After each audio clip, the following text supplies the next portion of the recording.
Voilà. Ça marche. 3, 4, 5, c'est bon, c'est parti. C'est bon.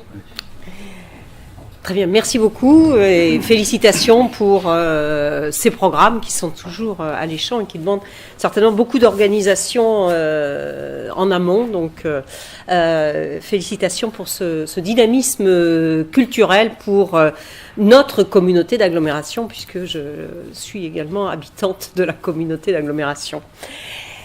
Alors, ce soir, donc, c'est notre dernière soirée ensemble. Je le dis avec un peu de nostalgie, parce que c'est vrai que j'ai beaucoup apprécié ces soirées.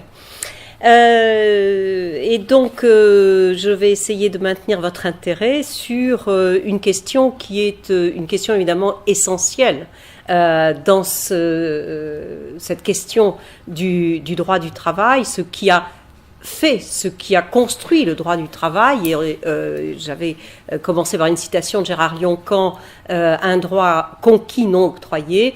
La conquête, elle s'est faite en grande partie par la découverte du collectif.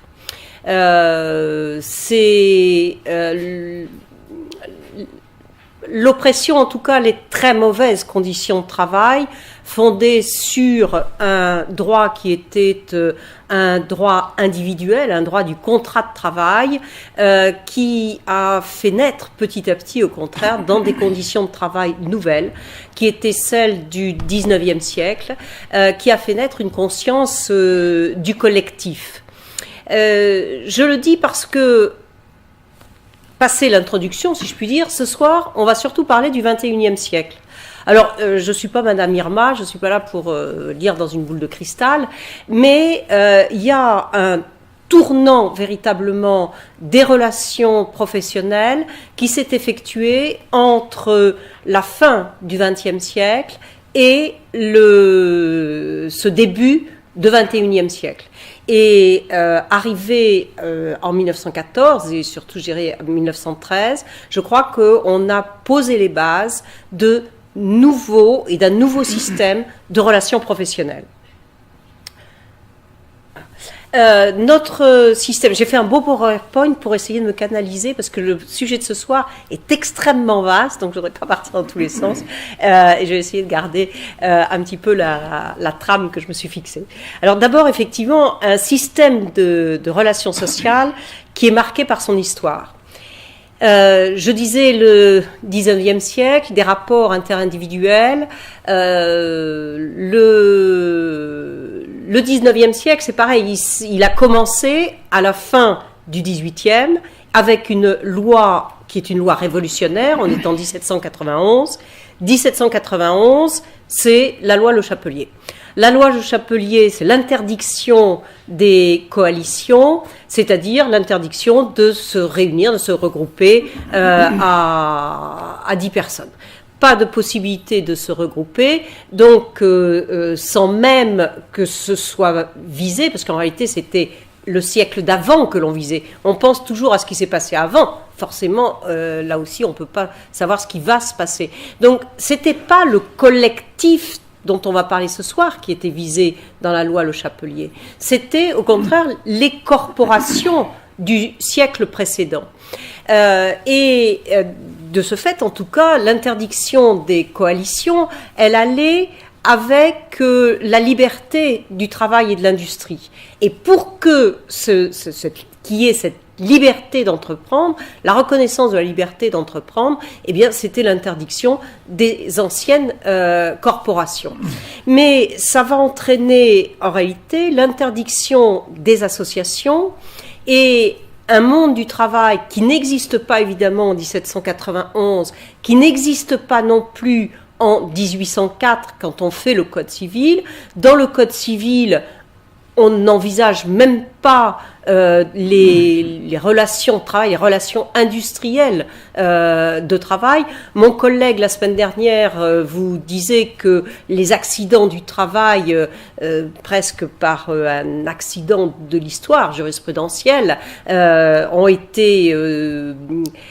fait redécouvrir ou découvrir même simplement un article un peu particulier du Code civil qui a permis de mettre en place un système de responsabilité et ce qui a suivi, ce qui vous a expliqué. Ce code civil, effectivement, il n'envisageait pas tout simplement les relations industrielles puisqu'elles n'existaient pas. Donc, on a deux petits articles dans le code civil, je crois que j'avais dit la première fois, et on a donc cette loi qui est une loi qui se veut justement inscrite vers un siècle nouveau, l'interdiction des coalitions. Mais la réalité de ce 19e siècle, ça va être l'explosion industrielle, celle que connaissent d'autres pays aujourd'hui. Donc on peut un petit peu s'imaginer ce que c'était chez nous à l'époque. C'était bien pire. Et ces travailleurs dans les industries sont des travailleurs individuel. On est dans une addition d'individuels et il faudra en réalité à la fois une grande misère de la classe ouvrière, mais aussi la découverte d'une grande solidarité, la solidarité des copains d'atelier. Et c'est ces deux éléments qui vont en grande partie servir de terreau à la conscience qu'on va appeler la conscience du collectif. Et la conscience que quand on est plusieurs, même si on est pauvre, on peut avoir la force, je dirais la force physique et la force psychologique aussi, d'affronter le capital, d'affronter le pouvoir économique. Et à ce moment-là, on est dans de la lutte, on est dans la lutte des classes, lutte armée aussi, un siècle, le 19e siècle, qui est quand même un siècle de soubresauts, de petites révolutions.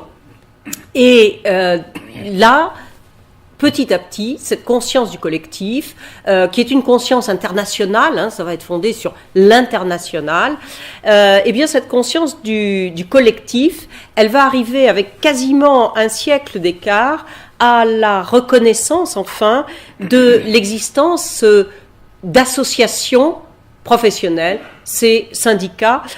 Syndicats professionnels, le terme de syndicat est utilisé essentiellement dans le langage courant pour les syndicats de travailleurs, de salariés, mais le terme de syndicat peut aussi s'appliquer à des groupements d'employeurs. En tout cas, reconnaissance des syndicats professionnels, ça veut dire reconnaissance d'un système de représentation des travailleurs. Et c'est la base, ce sont les bases là qui sont mises d'un système de relations sociales qu'on cherche à apaiser. Le droit, c'est la science de l'ordre, quelque part. Le droit, il est là pour avoir une société qui, étant organisée, permet de pacifier les relations. Même en matière de guerre, il y a un droit de la guerre pour éviter l'extermination. Donc le droit va ici reconnaître un fait social, les associations de travailleurs, et donc une représentation des travailleurs.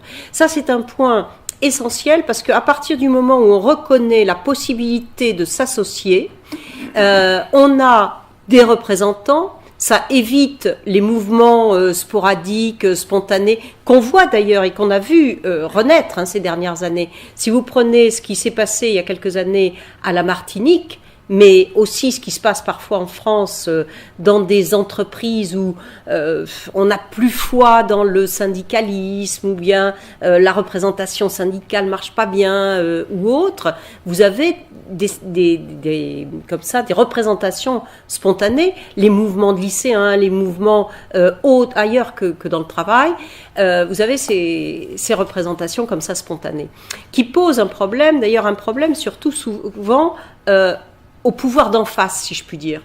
Parce que, justement, on ne sait pas à qui s'adresser, qui sont les leaders, avec qui est-ce qu'on peut dialoguer, qui sont les représentants. Commencez par nommer vos représentants, souvent on dit dans ce cas-là, les coordinations. Commencez par nommer des représentants et on dialoguera avec les représentants. On ne peut pas dialoguer avec tous. Tout le problème du collectif. Et puis alors ça pose un deuxième problème qui est un problème de fond pour tout le monde et qu'on voit encore aujourd'hui dans les pays émergents, qui est le problème de la formation des représentants. Si on veut aller vers des rapports collectifs pacifiés, il faut, comme dans la guerre, avoir des représentants qui soient capables de négocier. On est toujours là dans ces systèmes de conflit. Donc, cette reconnaissance des syndicats professionnels, elle est importante à la fois pour la représentation, mais aussi également parce que ensuite, on va pouvoir mettre en place des systèmes de formation. Avec des systèmes de formation qui existent encore aujourd'hui. Vous avez ce qu'on appelle les instituts de formation syndicale. Nous, on n'est pas vraiment, on fait plus de la formation initiale et continue que de la formation syndicale. À Lyon, il y a un institut de formation syndicale. Il y en a à Strasbourg, à Bordeaux, il y en a à Grenoble, dont l'objet est précisément d'aider à la formation des syndicats. Donc 1884 est évidemment une date extrêmement importante dans cette histoire des relations sociales et des relations professionnelles. Ensuite, 1936, les conventions collectives de travail. Tout mon exposé ce soir, je sors ma montre pour essayer de ne pas dépasser trop l'heure, tout mon exposé ce soir va être autour de ces deux grandes figures que sont les syndicats, les organisations syndicales et la négociation collective. L'un ne va pas sans l'autre, c'est ce qu'on va essayer de voir, et surtout, je pense, précisément dans ce siècle naissant. Donc, vous voyez cette alternance de lois sur les syndicats, 1936, convention collective, 1950, une grande loi sur les conventions collectives. Alors, 1950, elle n'est pas uniquement sur les conventions collectives, le système même des conventions collectives, c'est 1936, mais en 1950, c'est un phénomène considérable. Premièrement, dans la même loi, vous avez le principe d'un salaire minimum. Le salaire minimum, qui à ce moment-là était le SMIG, avec un G, garanti, date de cette époque-là. Et pour qu'il y ait un salaire minimum légal, oui, mais l'idée, c'était surtout de salaire minimum conventionnel. Et c'est pour ça que ce salaire minimum est inscrit dans cette loi sur la négociation collective, qui pose un principe que je vous ai mis en latin comme il se doit, erga omnes, parce qu'on l'appelle encore comme ça. Ce principe erga omnes, ça veut dire applicable à tous. Et ça, c'est l'un des éléments principaux qu'il faut comprendre dans notre droit des relations collectives français. Nos conventions collectives sont effectivement, depuis 1950, applicables à tous. Alors, qu'est-ce que ça veut dire applicable à tous ?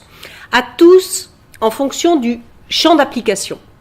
Une convention collective, elle va vous dire qu'elle est applicable à une branche professionnelle. Par exemple, la métallurgie, la convention collective de la métallurgie, la branche professionnelle de la métallurgie est une branche très importante en France. Et si les employeurs sont adhérents à un syndicat, un organisme qui est adhérent à la branche de la métallurgie, eh bien, l'employeur va devoir appliquer à tous ses salariés la convention collective de branche de la métallurgie. Ce système, donc applicable à tous, c'est dans un champ d'application qui est donné. On va revenir sur cette question du champ d'application. Applicable à tous, en droit, ce n'est pas une évidence. Parce qu'on devrait être dans un système de représentation. La convention collective, c'est du contrat. Je vous ai déjà dit ça une fois pour les traités, je crois. C'est du contrat. La convention collective, c'est d'abord de la négociation. La négociation, il y a des négociateurs. Qui sont les négociateurs ? Encore faut-il que ce soit des représentants de ceux à qui ça va s'appliquer. Vous voulez signer un contrat, vous avez un contrat à signer, moi je ne sais pas, vous avez hérité d'un bien immobilier à Lille. Bon, ça ne vous intéresse pas beaucoup d'aller à Lille pour négocier un champ qui est, je sais pas où. Bon, vous avez un représentant. Et puis déjà, pour le vendre, vous allez prendre quoi? Une agence immobilière. C'est un représentant. À l'agence immobilière, vous donnez mandat. Dans le mandat, c'est marqué que c'est pour tant de...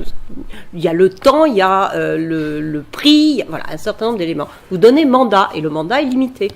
Donc ça, c'est ce qu'on appelle la représentation en droit civil. En droit civil, on a des représentants.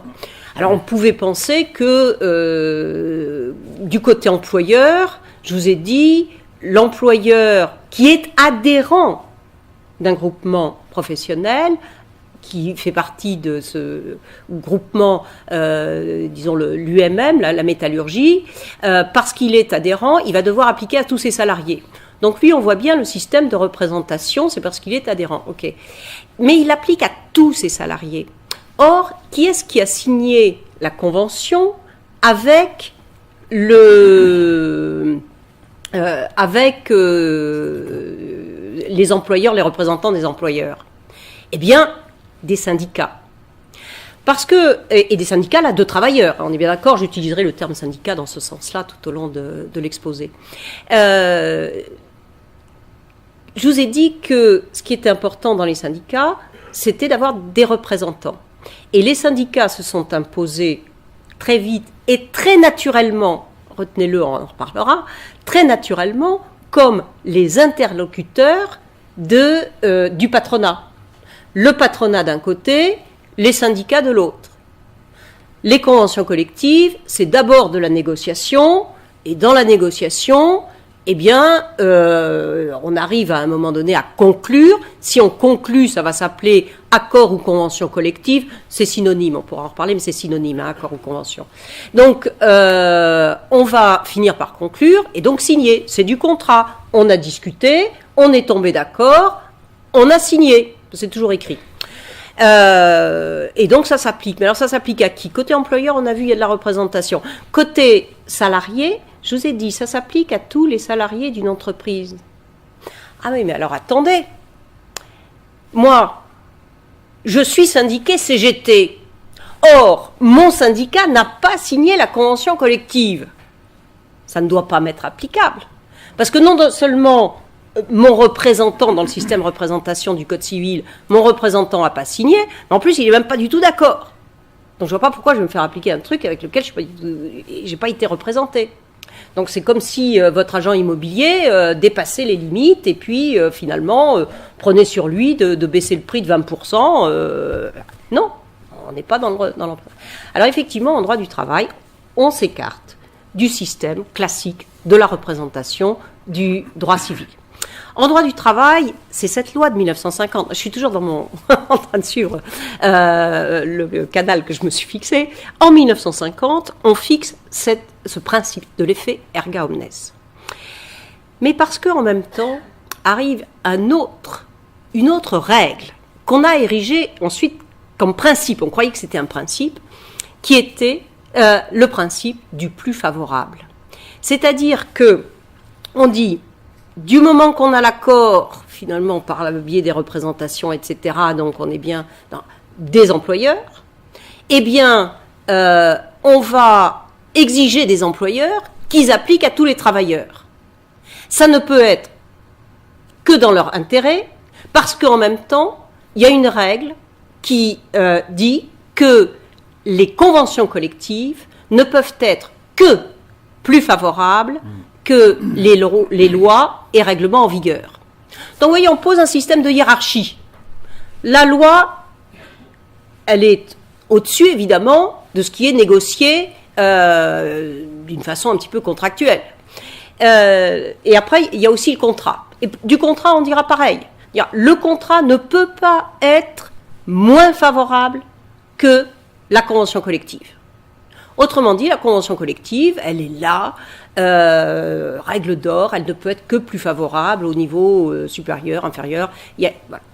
Donc on est dans le plus favorable. Ça veut dire que si le SMIC est à 9 euros, que la convention collective dit le salaire minimum conventionnel est à 10 euros, eh bien on va appliquer la convention collective.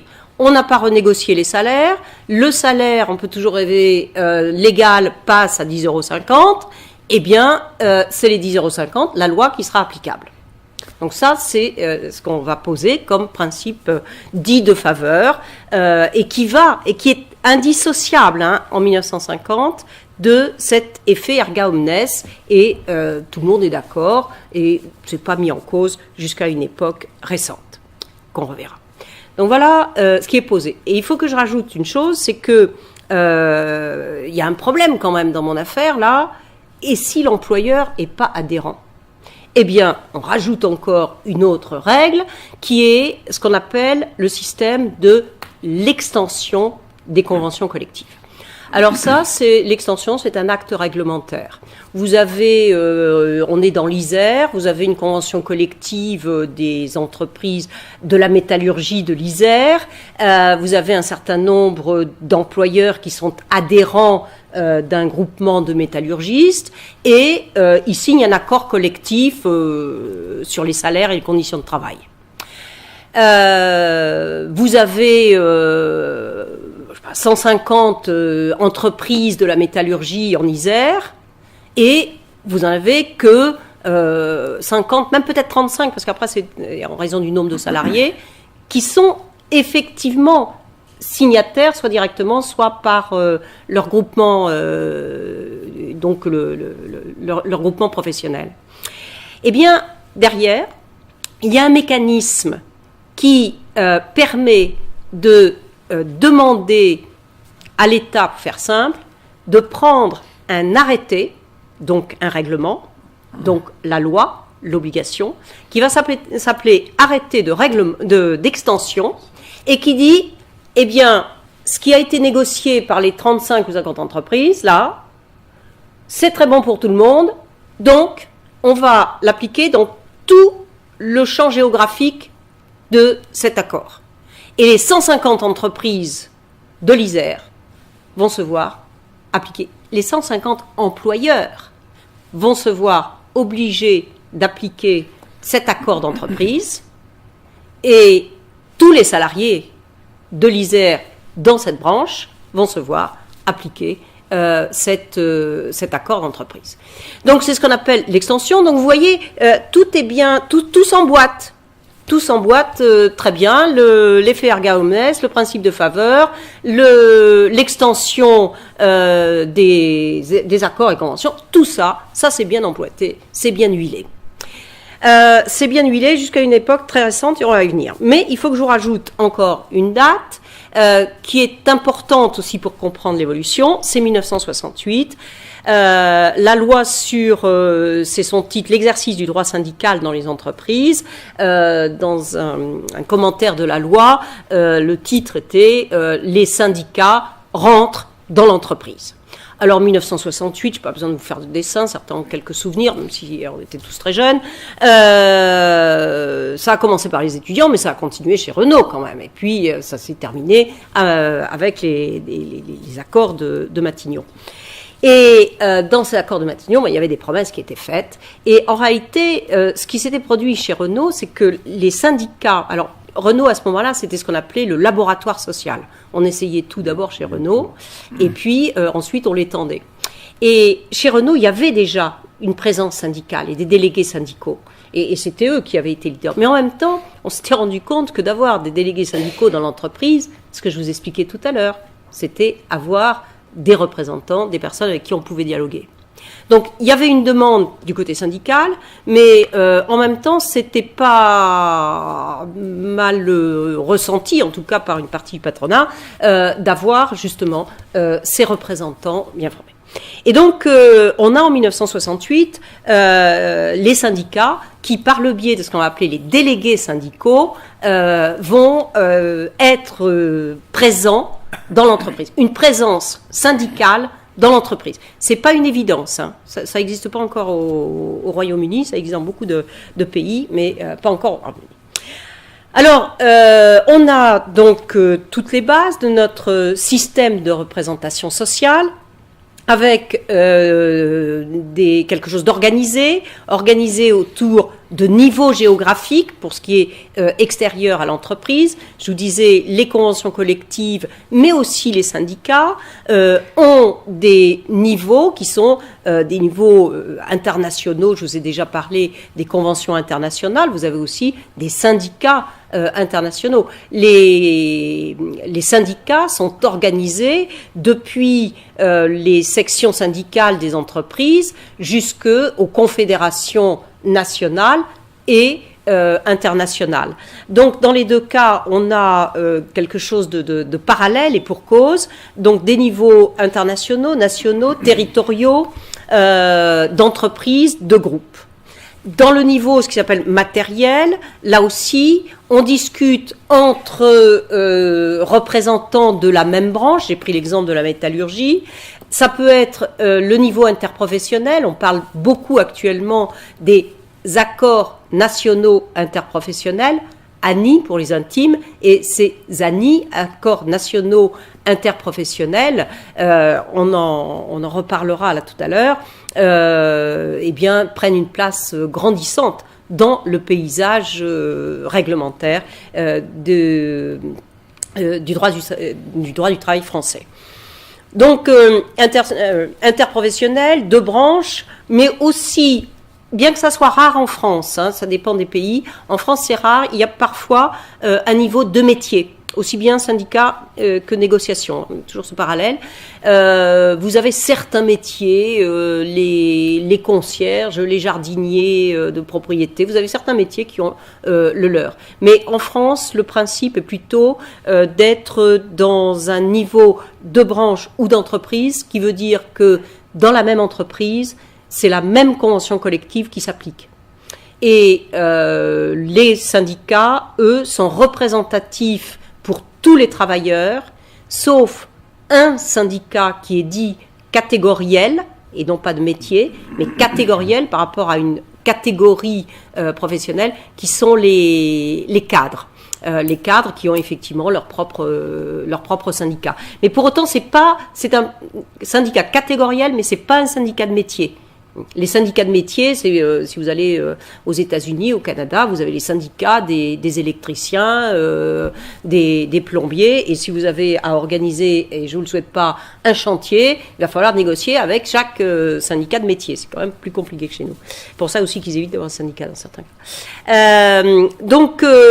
Là, mais alors en France, eh oui, on a notre spécificité qui existe dans très très peu d'autres pays. C'est ce qu'on appelle le double canal de représentation. Le double canal de représentation, il est le résultat de l'histoire que je viens de vous présenter. 1968, seulement 1968, les syndicats rentrent dans l'entreprise. Mais bien avant, on avait mis en place la représentation des travailleurs dans l'entreprise.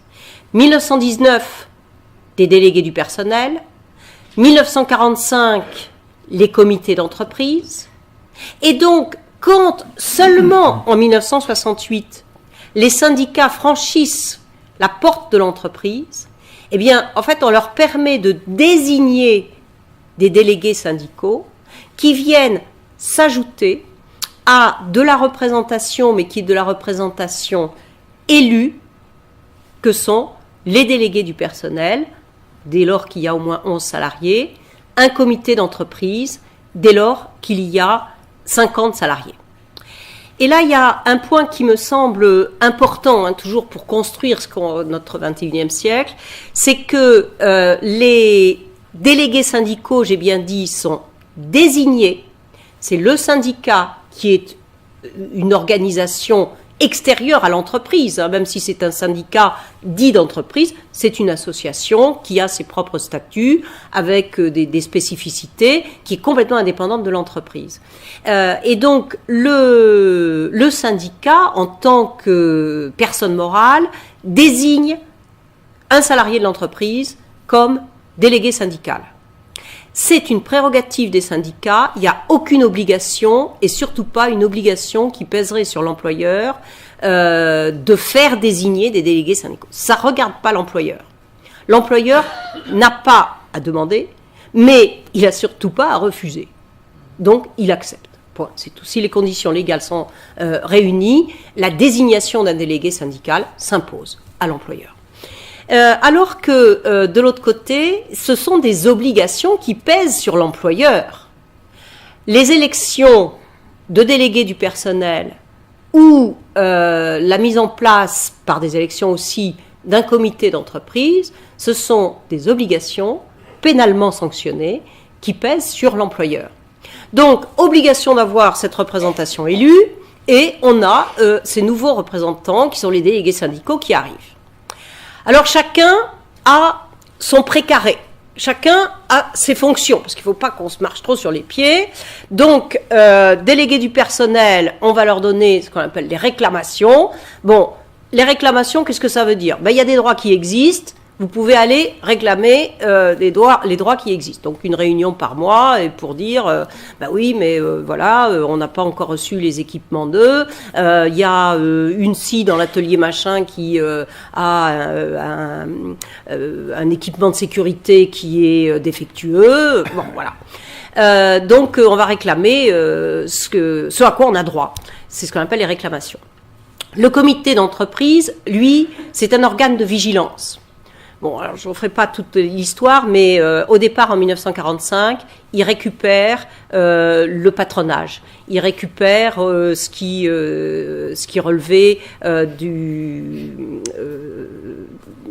des prérogatives de l'employeur dans le cadre des activités, on appelait ça à ce moment-là, œuvres sociales, depuis ça s'appelle activités sociales et culturelles, la distribution du charbon, les logements des ouvriers, les jardins ouvriers, voilà. Bon, donc le paternalisme social de certains patrons et de certains grands patrons a été en fait versé dans ce comité d'entreprise. C'est une volonté du comité de la résistance. Hein. Voilà. Et donc au début le comité d'entreprise, c'est pour ça que le chef d'entreprise encore aujourd'hui en fait partie et le préside même. Donc il y a d'abord ça. Dedans. Et puis, dès l'origine, il y a une espèce d'activité de vigilance en matière économique et professionnelle, information et consultation. Donc, le comité d'entreprise sera informé et consulté sur la marche générale de l'entreprise. Depuis lors, les œuvres sociales se sont transformées en activités sociales et culturelles. Pour ceux qui sont dans l'entreprise, les salariés, fort heureusement, il y a moins besoin d'un quota de charbon qu'au contraire d'une certaine vigilance économique. Et aujourd'hui, c'est cette part de l'information-consultation des comités d'entreprise qui est l'activité, les attributions aussi, les plus importantes de ce comité d'entreprise. Mais toujours sous cette forme-là. Information, consultation. Parce que chacun a ses attributions.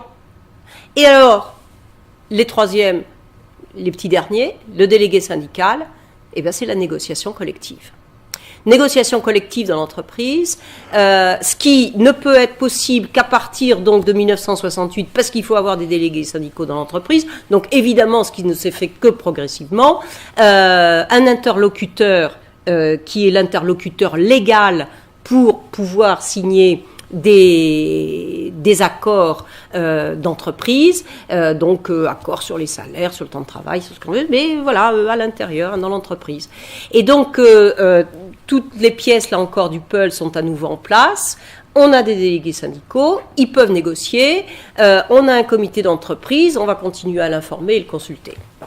Alors, c'est intéressant, mais il faut quand même au passage dire une chose, c'est que on n'est pas dans un pays où le militantisme fait rage dans les entreprises et les représentants ont souvent plusieurs casquettes.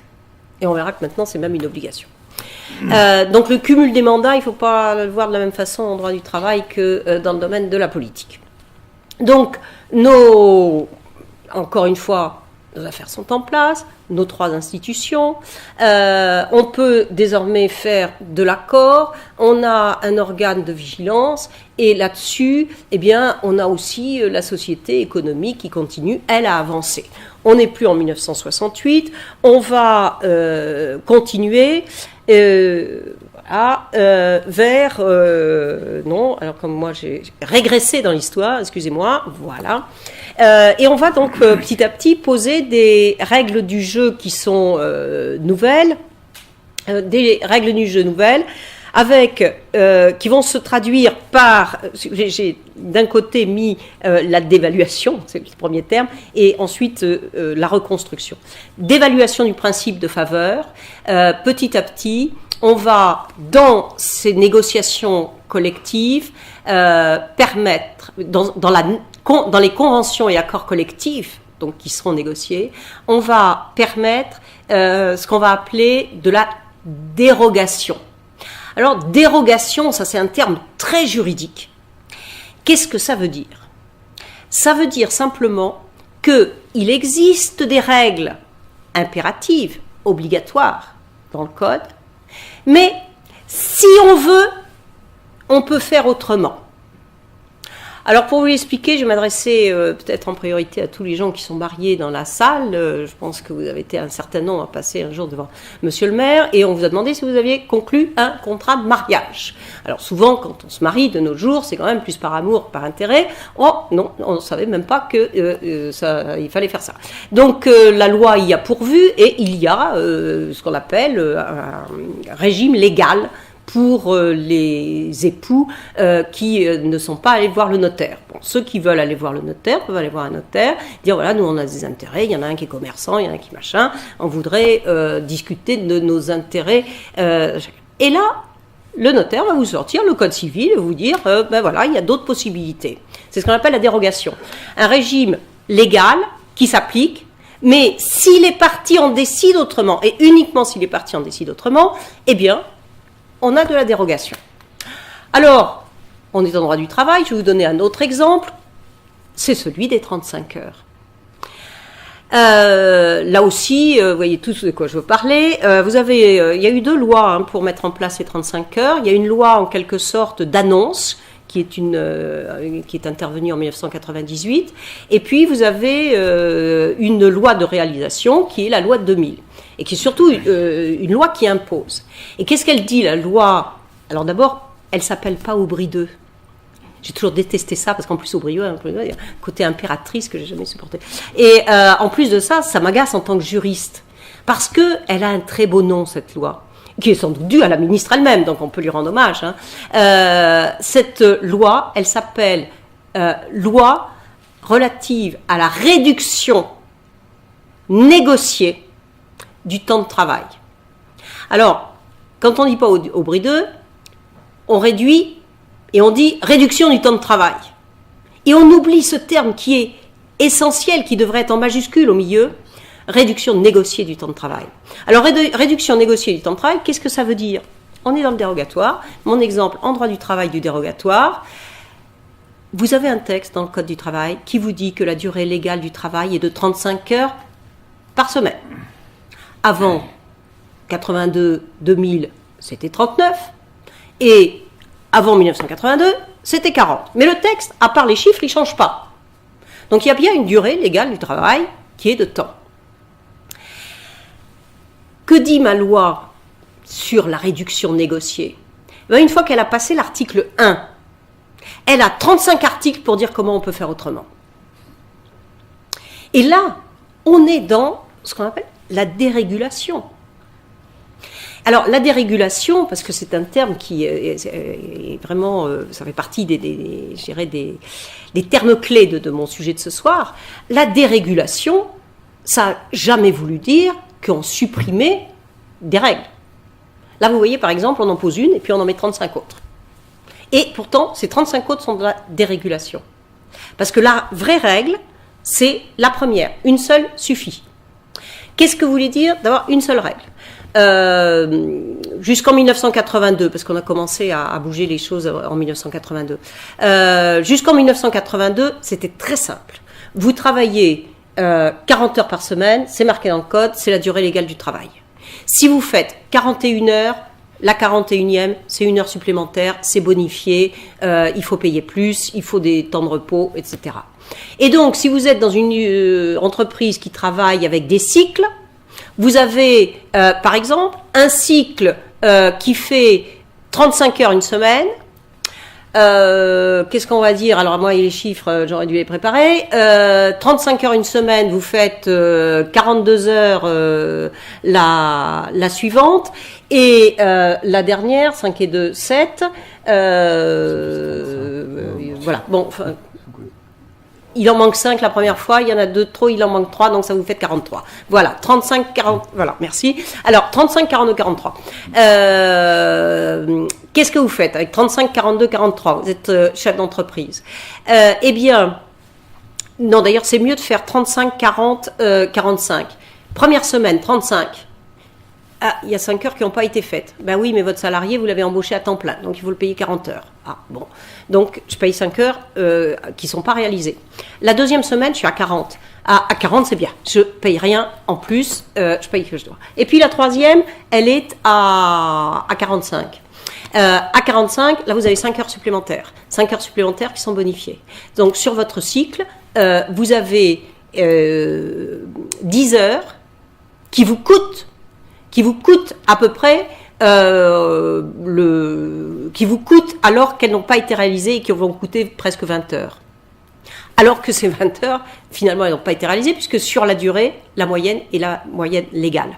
Donc, si je vous prends l'exemple du cycle, c'est parce que c'est le premier qui a donné lieu à une loi disant sur un cycle, si la moyenne fait 40, en fait, c'était au moment du passage à 39, si la moyenne fait 39, eh bien, il n'y a pas d'heures supplémentaires.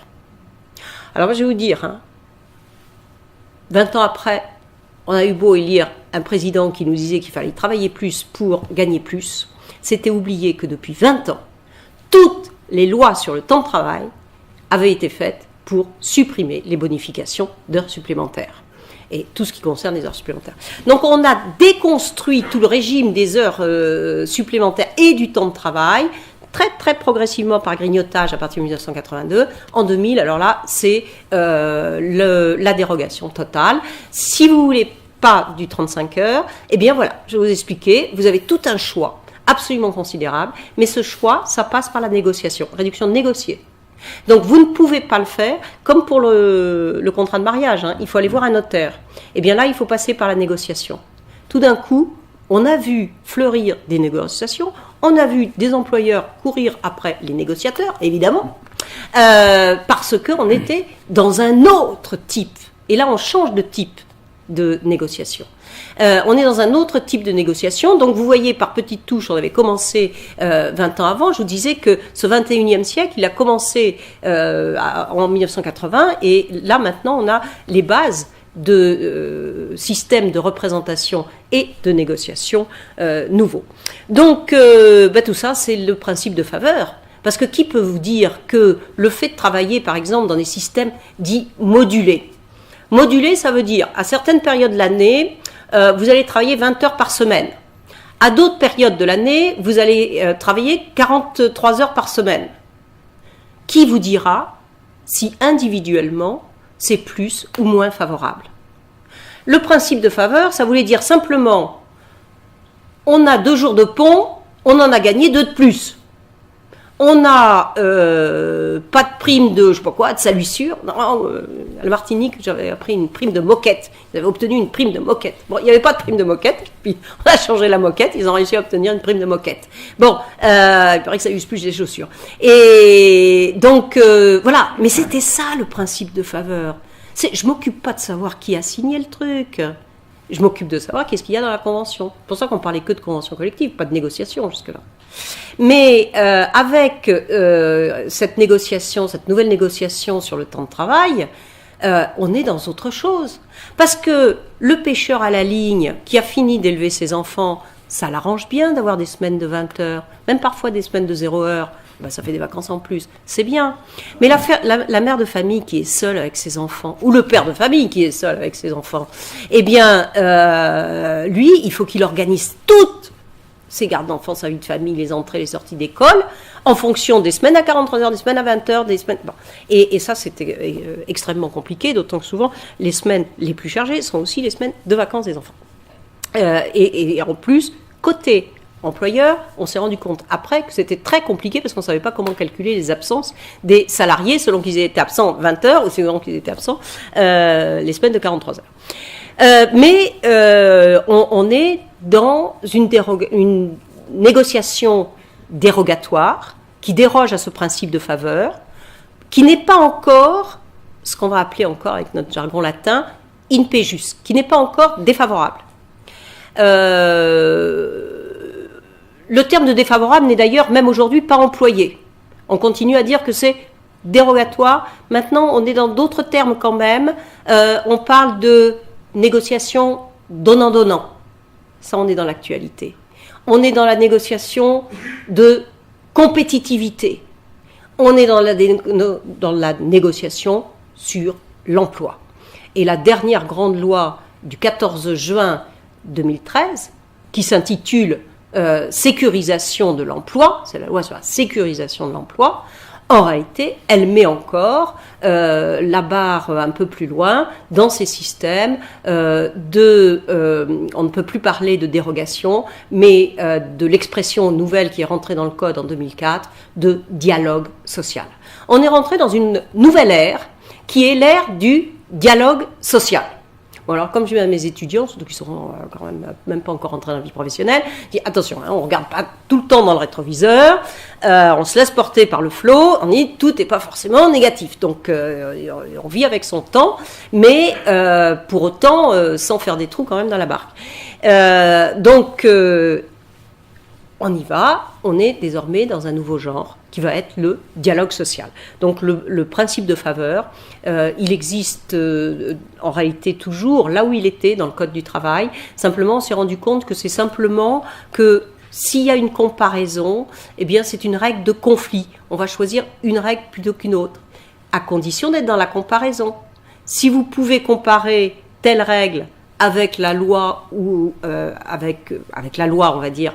Si vous pouvez comparer une convention collective avec la loi, c'est bien. Vous appliquez la plus favorable. Pour le SMIC, ça marche toujours. L'exemple que je vous ai donné tout à l'heure. Simplement, si la comparaison elle est avec une loi qui permet la dérogation, vous n'avez plus la comparaison. Et donc le principe de faveur, non, en réalité, c'était une règle de conflit de loi, comme on dit chez nous. C'était une règle qui vous permettait de vous dire quelle est celle qui est applicable. Pour le salaire minimum, vous appliquez la loi ou vous appliquez la convention collective. C'est une résolution de conflit entre deux normes. Et là, il se dégonfle un peu, notre principe de faveur, même complètement. En plus de ça, le Conseil constitutionnel a bien dit que ce n'était pas un principe constitutionnel. Donc, il n'y en a plus. Négociation décentralisée et dérogatoire. Dérogatoire, je vous ai expliqué. Décentralisée, c'est parce que toutes les lois, en particulier, on va dire, c'est très accentué en 2004, mais en réalité, depuis 1993 déjà, une loi qui s'appelait la loi quinquennale, toutes les lois sur la négociation collective, depuis 30 ans, eh bien, on fait baisser les niveaux de négociation, c'est-à-dire encourager la négociation, comme on vous dit, au plus près du terrain. Et ça, c'est permis depuis 68. Vous voyez, à chaque fois, on ouvre quelque chose et derrière, ça entraîne autre chose. Et alors là aussi, c'est positif, on vous dit, c'est au plus près du terrain qu'il y a les problèmes et donc on peut les résoudre. Oui, et c'est vrai, et ça pourrait être effectivement très bien. Mais moi, je dis, attention, au plus près du terrain, on a aussi les négociateurs qui sont très différents. Quand vous voyez à la télévision les négociateurs des accords nationaux interprofessionnels, on voit les grands responsables d'un côté, de l'autre, qui négocient entre eux, qui finissent par se connaître, donc c'est très bien, on fait de la négociation. Je vous dis, c'est comme dans les traités, ça va bien. Donc c'est très très bien. Mais surtout, ça se passe bien parce qu'on n'a pas un patron face à son salarié. Dans une entreprise, on va vous dire, ce sont des salariés protégés. Parce que si on veut les licencier, il faut demander l'autorisation à l'inspection du travail. Oui, mais enfin quand même, la protection elle est faible pour demander à un salarié qui est dans le même contexte économique que tous ses camarades d'aller négocier ce qu'il y a à négocier aujourd'hui. Parce que j'ai évoqué donnant-donnant, négociation sur l'emploi. Eh bien, qu'est-ce qu'on négocie aujourd'hui ? Effectivement, quand on vous dit que le donnant-donnant, c'est on gèle les salaires, dans le meilleur des cas, on baisse les salaires dans certains cas aujourd'hui. Ça s'est plus fait pour le moment à l'étranger que chez nous. Mais on entend bien que ça menace. On supprime des primes, etc. On augmente le temps de travail. C'est extraordinaire, parce que j'ai regardé justement aujourd'hui pour préparer ça. Jusqu'en 2000, toutes les lois essayaient de mettre en place du donnant-donnant pour diminuer le temps de travail contre des engagements sur l'emploi. À partir de 2000, toutes les lois sont allées vers l'augmentation du temps de travail contre des engagements sur l'emploi. Vous pouvez augmenter le temps de travail à condition de vous engager sur l'emploi. C'est tout à fait extraordinaire, ce point de 2000. Et donc, là, on a quand même des salariés qui ont intérêt à être bien formés, qui ont intérêt à être bien soutenus pour aller, en fait, défendre l'emploi de l'intérêt commun des travailleurs. Donc ça, quand même, quand on rapproche à la fois la dévaluation du principe de faveur de la décentralisation, il y a quand même un problème dans la négociation dite d'entreprise, alors que la négociation d'entreprise aujourd'hui peut être elle-même dérogatoire par rapport au niveau supérieur, par rapport au niveau de la branche. On peut faire un accord d'entreprise sur l'emploi, donc avec des pertes de ce qu'on appelait les droits acquis. Alors, vers quoi est-ce qu'on va ? Ça, c'est le bas du tableau. De la dérégulation, parce qu'en fait, la loi permet justement et renvoie à la négociation collective ce qui était de la prérogative de la loi. Je vous ai expliqué, article 1, 35 heures, et après 35 articles pour vous dire comment faire autrement. Donc ça, c'est la dérégulation. Et cette dérégulation, elle renvoie à ce qu'on appelle l'autonomie collective, c'est-à-dire l'autorégulation. L'autorégulation, ce sont ce qu'on appelle, un terme qui est impropre, les partenaires sociaux, je crois qu'il faut plutôt dire les négociateurs sociaux, c'est-à-dire la partie employeur et la partie travailleur syndicale qui va fixer les règles à chacun des niveaux. Alors, ça c'est un mouvement qui s'inscrit également dans un mouvement donc qu'on va appeler dialogue social. À partir de 2004, il y a eu une loi du 4 mai 2004 qui a été importante. Elle inscrit dans le Code du travail un titre qui s'appelle dialogue social, qui a depuis été repris. Je crois que les mots, alors surtout en droit, les mots ont un sens important, il faut revenir. Vous parliez de poésie, mais je crois qu'il faut aussi bien s'attacher au sens des mots. Et en France, on est passé de convention collective, l'accord, le contenu, qu'est-ce qu'il y a dedans, à négociation collective, qu'est-ce qu'on négocie, qui négocie, à cette expression beaucoup plus édulcorée de dialogue social. On dialogue. Eh bien, on va ouvrir le dialogue, on verra bien, on n'est pas obligé d'aller jusqu'au bout. C'est une expression qui est héritée du vocabulaire européen. En vocabulaire européen, on parle de dialogue social.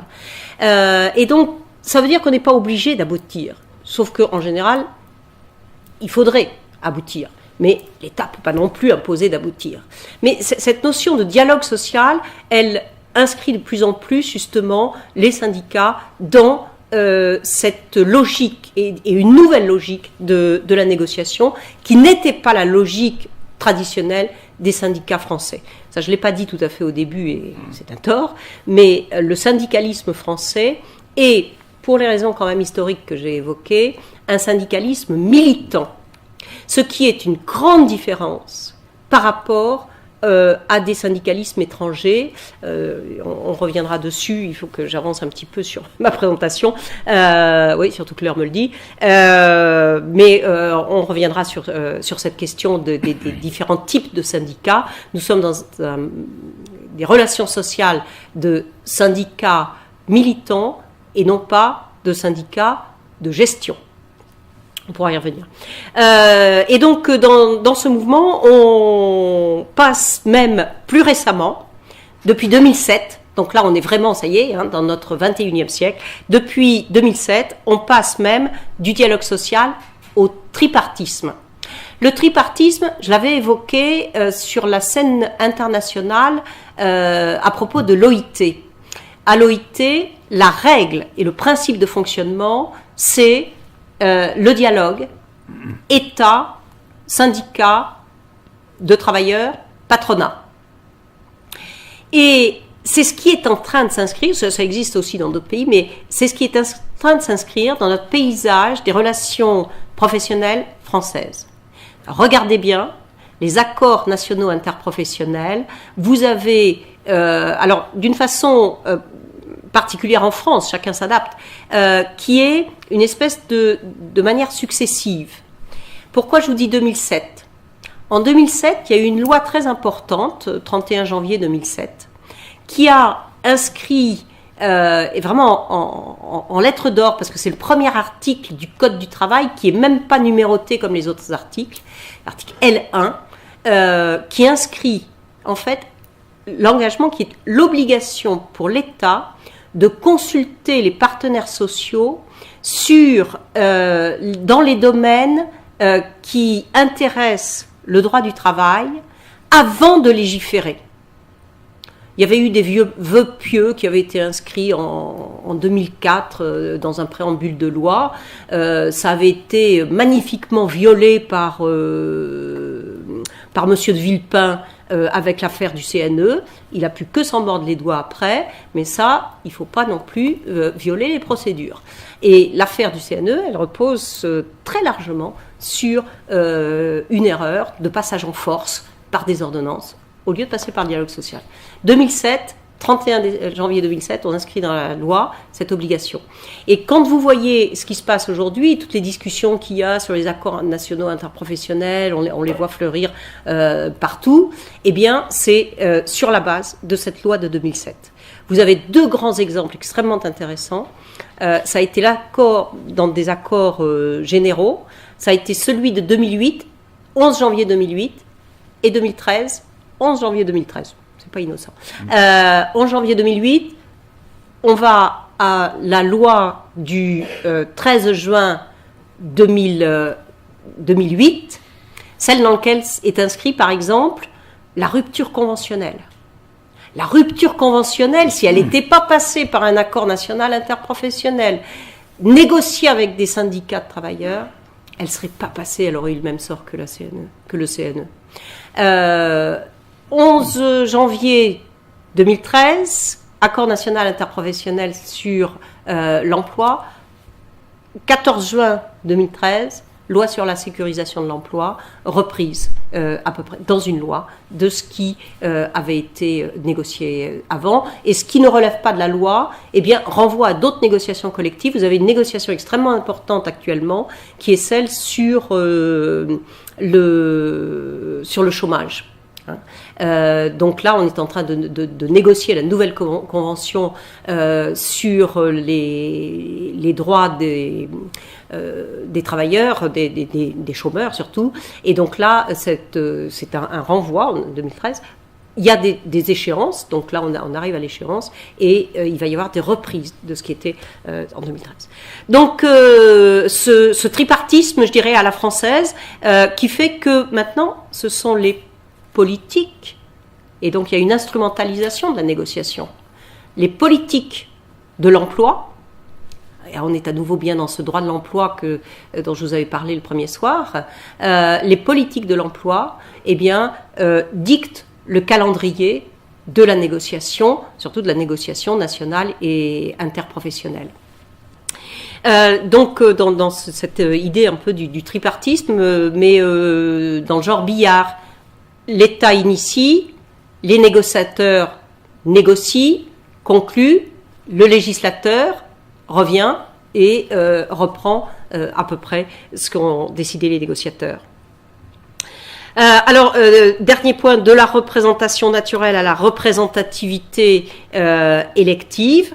Et c'est fou parce que je vois que c'était juste mon introduction. Bref, donc, et pourtant j'avais fait le PowerPoint pour me l'éviter.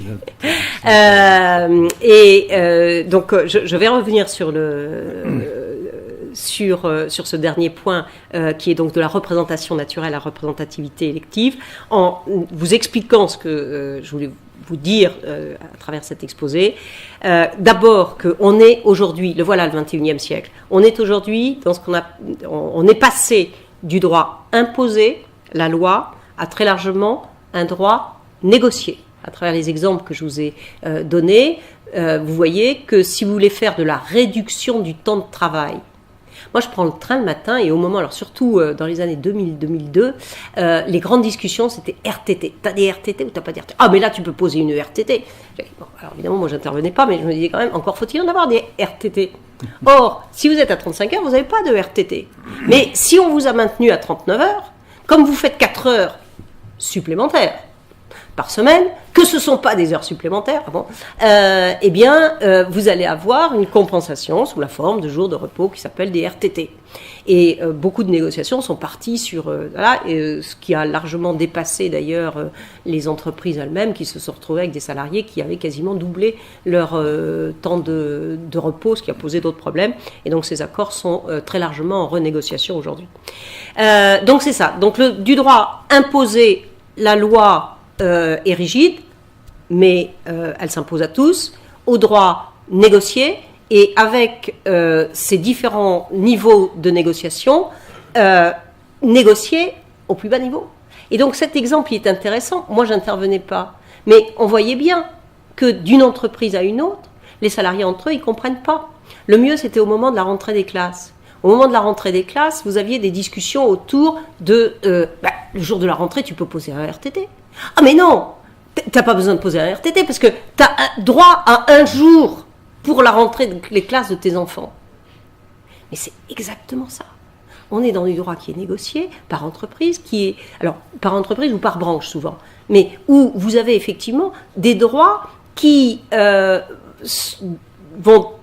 être différents d'une entreprise à une autre. Et vous changez d'entreprise, parfois même dans la même entreprise, vous changez d'établissement et vous avez des règles nouvelles.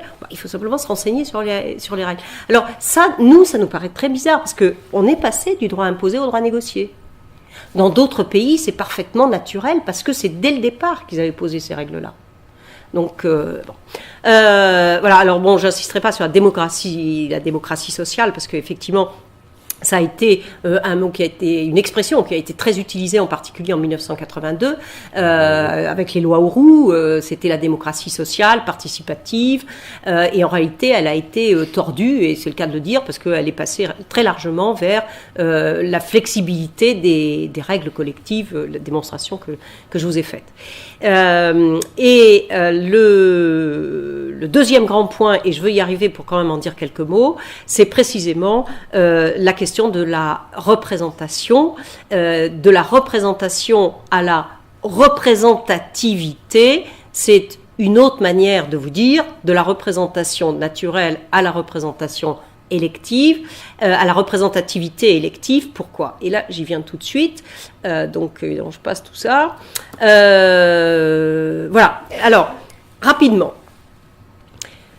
Représentation naturelle parce que, à travers les évocations historiques que je vous donnais, petit à petit, les syndicats se sont imposés comme les figures naturellement représentatives de la défense des intérêts des travailleurs. Donc, l'objet, c'est la défense des intérêts collectifs, des intérêts des travailleurs. C'était quelque chose qui leur était naturellement reconnu.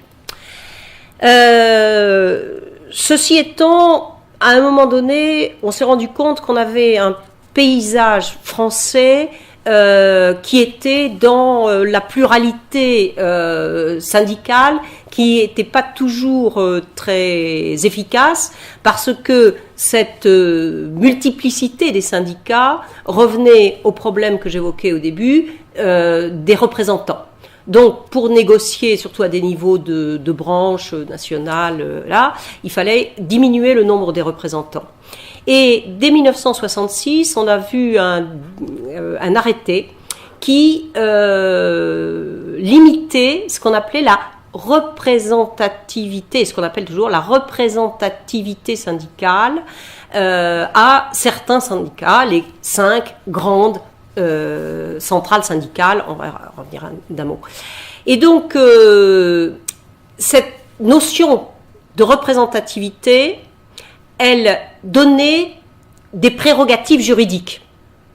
Et la négociation des accords ou conventions collectives était réservée, et est toujours réservée, à ce label de représentativité. Donc, il faut être organisation syndicale représentative, OSR, organisation syndicale représentative, ou, si vous préférez, délégué syndical d'une organisation syndicale représentative pour pouvoir signer valablement les accords ou conventions collectives. Alors, cette représentativité qui était tirée de quelque chose de naturel, je vous disais, les syndicats désignent, comme ils le veulent, leurs délégués syndicaux, ça a commencé à être un peu mis en cause avec les accords qu'on va qualifier de minoritaires, c'est-à-dire à partir du moment où on a des accords dérogatoires, comme je vous l'ai expliqué, les travailleurs commencent à raisonner autrement. Tant qu'on vous dit « Ouais, ça y est, on a gagné 2 jours de pont cette année », tout le monde applaudit. Et on se fiche complètement de savoir quelle est l'étiquette du gars qui a signé ça. Et de savoir si, finalement, ou dans les couloirs, ça se dit « Il est fort quand même, ce gars. Hein. » Parce que tu as vu, il a réussi ça, alors qu'aux dernières élections, qu'est-ce qu'il représentait? Rien du tout. Il a fait quoi? 5%? Même pas aux dernières élections. Tu as vu, c'est lui qui nous a eu ça. Il est quand même fort, hein, ce gars. C'est bien. Mais le fait que, justement, il représentait 5%, qu'il a été le seul à signer... personne ne se posait tellement plus la question, sauf quelques universitaires qui ont commencé, il y a déjà un peu plus de 20 ans, à dire ça commence à poser un petit peu des problèmes, ça. C'est ce qu'on appelle les accords minoritaires, parce qu'il suffisait de la signature d'un syndicat représentatif, d'une organisation syndicale, même si elle faisait un score minime dans l'entreprise, ou même si elle n'était pas représentative au niveau de la branche, c'est-à-dire qu'elle n'était pas majoritaire, rien, tout petit, allez, hop, je signe, eh ben ça va. Bon, donc ça, on a commencé à mettre en cause un petit peu le label de la représentativité en disant, il représente qui finalement? Et donc, on s'intéresse là aux négociateurs. C'est qui celui qui a négocié ce truc-là? Et à ce moment-là, eh bien, on va passer d'un syndicalisme donc militant vers un syndicalisme de ce dialogue social qui demande d'autres compétences et surtout à qui on demande d'autres comptes. Et petit à petit, et donc là, vu l'heure, je vous passe toute l'histoire, on arrive à la loi du 20 août 2008. Cette loi du 20 août 2008, c'est une révolution dans les rapports syndicaux. C'est une révolution dans les rapports syndicaux et c'est une révolution dans les relations collectives en général, parce que on a percé une voie entre les 2 canaux que j'évoquais au début. Au début, je vous ai dit, on est dans le double canal. Le canal des représentants élus et le canal des syndicats désignés. Donc on avait 2 canaux, ça fonctionnait en parallèle, c'est bien. Et la loi de 2008, elle vient percer un canal intermédiaire ou un trou en tout cas entre les 2. Et un passage entre les 2. Comment? Eh bien, la loi du 20 août 2008 met en cause les règles de représentativité et va mettre en place de nouvelles règles. J'espère que vous le voyez, oui, c'est assez grand, je vois que c'est pas très important. Bon, et on met en place de nouveaux critères de représentativité. Alors, sur les premiers, il n'y a pas de bouleversement. Respect des valeurs républicaines, c'est juste un toilettage parce que jusque-là, jusqu'en 2008, hein, on avait attitude patriotique pendant l'occupation. C'était un critère de représentativité, l'attitude patriotique pendant l'occupation. Et même en 1982, on n'y a pas touché. Hein. Donc là, on remplace par les valeurs républicaines, toilettage. L'indépendance, ça existait, c'est l'indépendance vis-à-vis du patronat, c'est pour éviter ce qu'on appelle les syndicats jaunes. La transparence financière, ça, c'est une nouveauté 2008. Mais on va pas parler d'affaires récentes, mais c'est vrai que les syndicats, contrairement à une association, hein, c'est l'une des grandes différences entre les associations que vous connaissez, loi de 1901, et les syndicats, c'est qu'il n'y avait pas de compte à rendre. Dans les associations, chaque année, on doit faire ses comptes, mais là, non.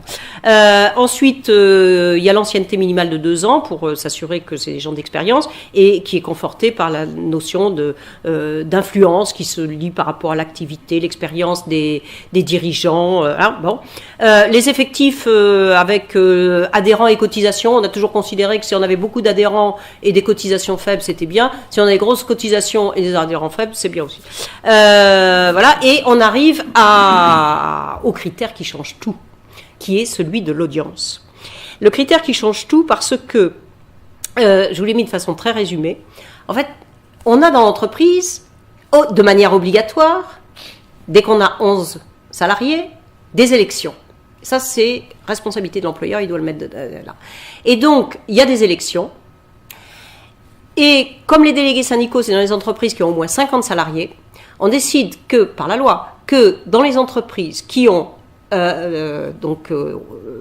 moins 50 salariés, les résultats au premier tour des élections du comité d'entreprise, vont permettre de jauger l'audience syndicale. Bon, c'est un peu technique, hein, je vous explique juste 2 minutes. Élections au comité d'entreprise. Les élections au comité d'entreprise, ça se fait à 2 tours. Premier tour, seuls les syndicats peuvent présenter des listes. Ah, c'est pour ça qu'on s'intéresse qu'au premier tour. Deuxième tour, c'est libre. Donc, on va prendre les résultats au premier tour des élections du comité d'entreprise.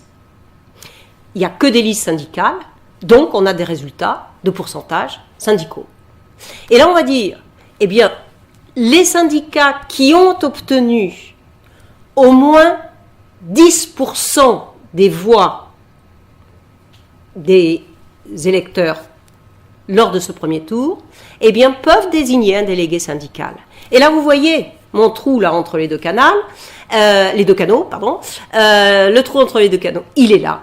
C'est le lien entre la représentation élue et la représentation désignée. Et c'est pour ça que je vous disais, on est bien de manière presque obligatoire dans le cumul des mandats, parce qu'il faut avoir été élu représentant au comité d'entreprise pour pouvoir être désigné délégué syndical. Bon, il peut toujours démissionner de son poste d'élu au comité d'entreprise, mais il n'y a pas grand monde pour prendre la place. Et il n'est pas inintéressant de pouvoir justement cumuler ces 2 fonctions. Parce que le comité d'entreprise, pendant ce temps-là, je vous ai expliqué, il a vu ses fonctions, ses attributions économiques et professionnelles, en particulier en matière de licenciement économique, beaucoup grossir. Le comité d'entreprise est un organe très important lors des licenciements économiques. Et donc, le fait qu'on soit à ce poste d'observation d'un côté et que de l'autre côté, on soit dans les négociations des accords d'entreprise, etc., n'est pas du tout une mauvaise chose. La seule chose, c'est qu'on voit surtout nos 2 canaux se rapprocher. Et peut-être que dans ce 21e siècle, on verra, au contraire, ces 2 canaux peut-être se fondre dans des horizons beaucoup plus lointains. Donc, il faut avoir ces 10% pour pouvoir être représentatif. Dans les entreprises, les élections ont lieu tous les 4 ans, ce qui veut dire que c'est une mise en cause tous les 4 ans de la représentativité des syndicats. Au niveau de la branche, on a été un peu moins exigeant parce qu'on visait certaines grandes confédérations et on considère que c'est 8%. Alors, je vais terminer sur les résultats, qui sont des résultats récents. Quel est le paysage de la représentation syndicale français aujourd'hui? le voici, et il y a un arrêté du mois de mai 2013 qui le fixe, parce que la loi, elle est de 2008. Le critère, c'est les élections au comité d'entreprise, donc les élections au niveau de l'entreprise. Comment est-ce qu'on juge des élections au niveau national? Eh bien, on fait remonter, il faut envoyer à l'inspection du travail, on fait remonter tous les résultats des entreprises. En 4 ans, toutes les entreprises ont eu des élections. Et donc, on a attendu 1 an de plus. Au bout de 5 ans, on a le paysage français de la représentation et donc de l'audience syndicale. Cette audience syndicale, au niveau national, bon, passer à la moulinette de tous les résultats, etc., là, eh bien, ça nous donne, pour la Confédération Générale des Travailleurs, 30,63%, pour la Confédération Française Démocratique du Travail, 29,71%, pour Force Ouvrière issue de la scission CGT, 18,28%, la Confédération Française de l'Encadrement issue de la CGC, 10,76%, mais syndicat catégoriel, donc représentatif uniquement dans sa catégorie, et la Confédération Française des Travailleurs Chrétiens, 10,62%. Sauf des eaux parce qu'ils ont eu peur, c'était un peu pour eux qu'on avait mis la barre à 8%. Deux confédérations qui demandaient depuis longtemps à être reconnues comme représentatives, l'UNSA et Solidaire, se trouvent très largement en dessous même de la barre des 8%. Voilà le paysage de la représentation syndicale français et donc tous ces liens entre la représentation syndicale et la négociation collective, l'un allant avec l'autre. Voilà, je vous remercie et les questions.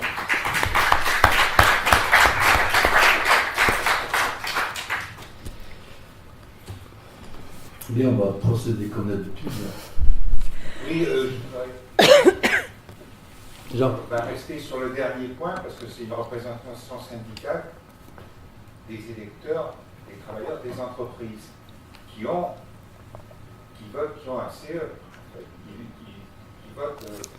Non, parce que ça c'est le niveau d'audience au niveau national.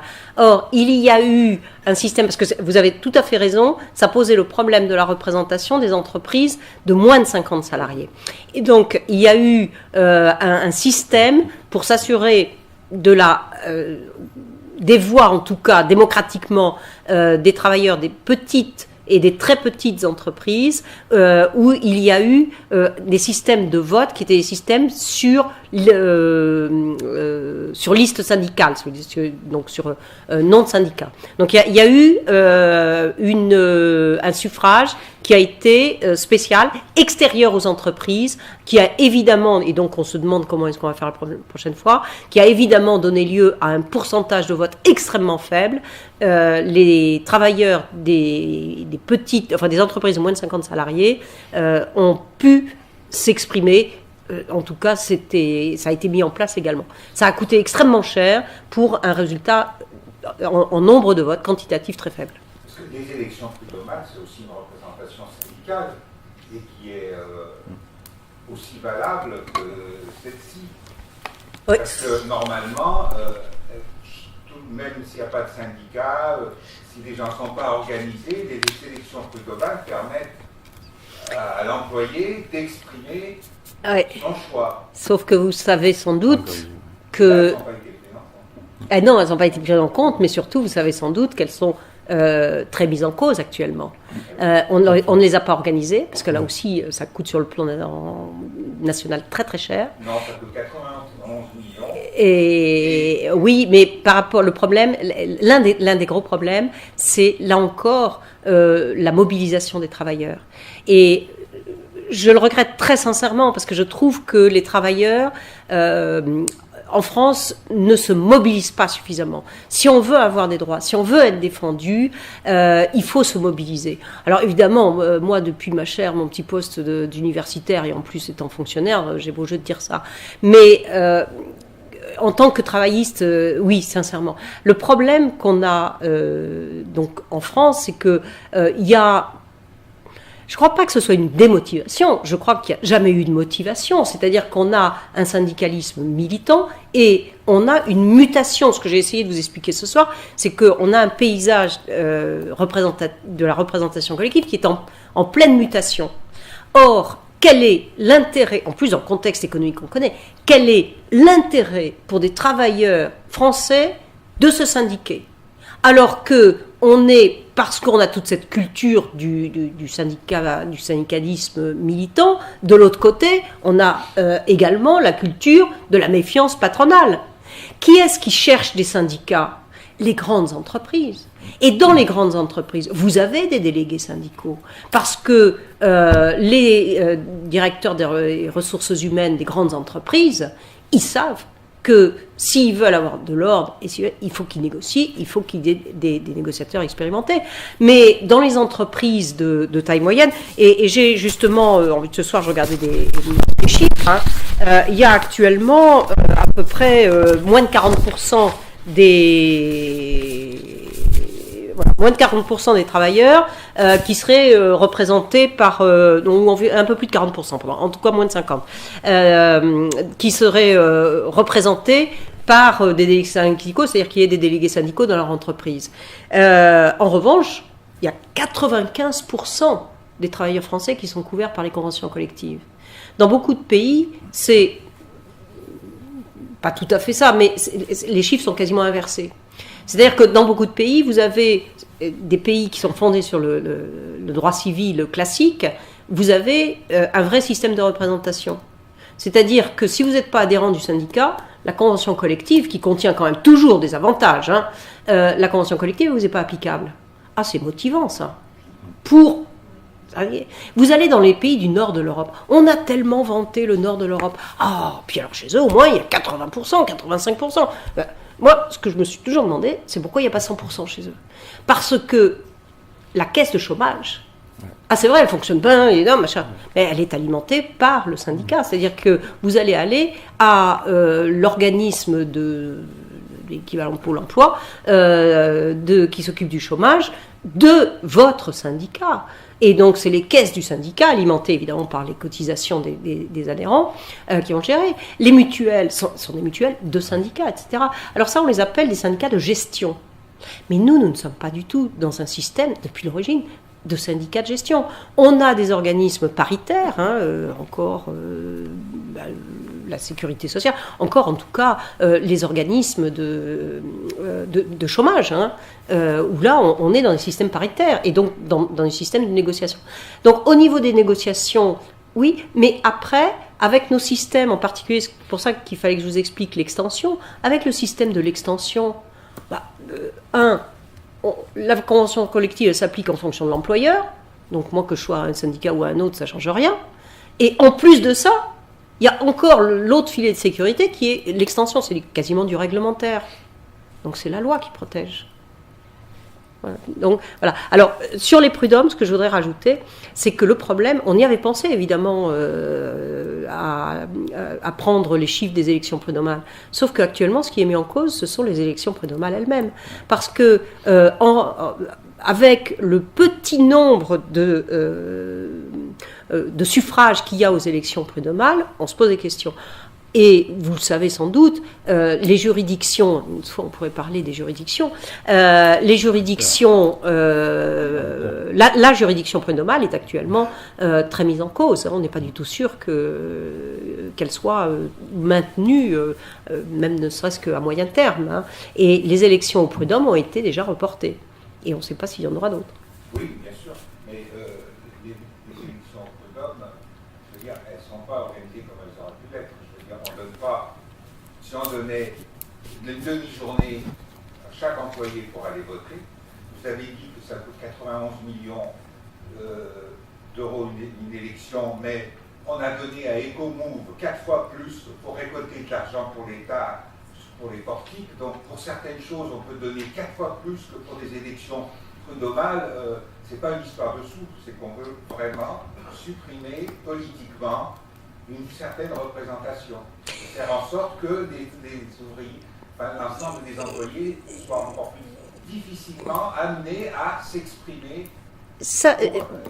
je ne suis pas sûre que tous les syndicats seraient d'accord avec vous, parce que ce sont aussi, et il y a eu la plateforme commune, ce sont aussi les organisations syndicales, alors d'accord les plus grandes, hein, mais ce sont aussi les organisations syndicales qui ont été assez demandeuses de ce système-là, parce que je crois qu'il est intéressant par rapport à l'implantation dans les entreprises. Si on veut qu'il y ait une représentation syndicale dans les entreprises, eh bien c'est peut-être justement de passer par le canal électif où on fait campagne, on se fait connaître. En plus de ça, vous avez aujourd'hui cette quand même très grande question de la négociation d'entreprise, et l'implantation syndicale dans les entreprises est peut-être plus facile.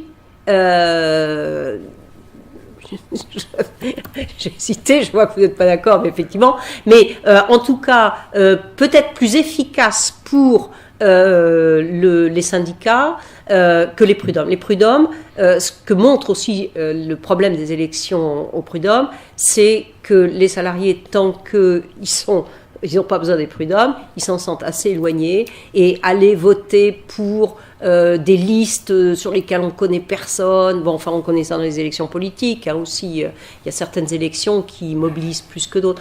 Alors après, c'est des paris, c'est des choix, je suis d'accord, de la cuisine politique au sens large du terme.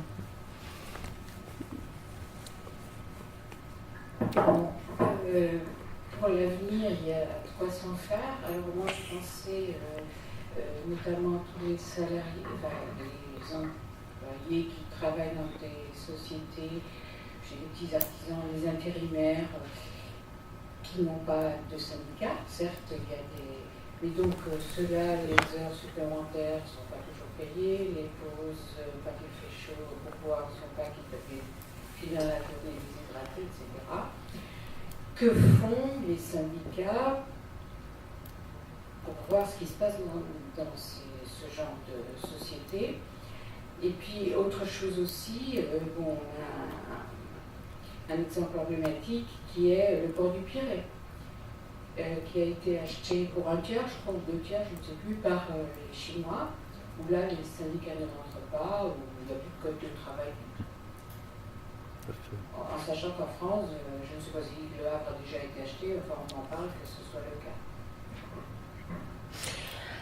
Alors, sur la dernière question, je dirais, tant qu'en France on n'a pas de zone franche, on n'a pas trop d'inquiétude à avoir. Mais je vous l'ai dit au début, moi je ne suis pas Madame Irma, donc je ne suis pas capable de vous dire ce qui passera dans 30 ans. Mais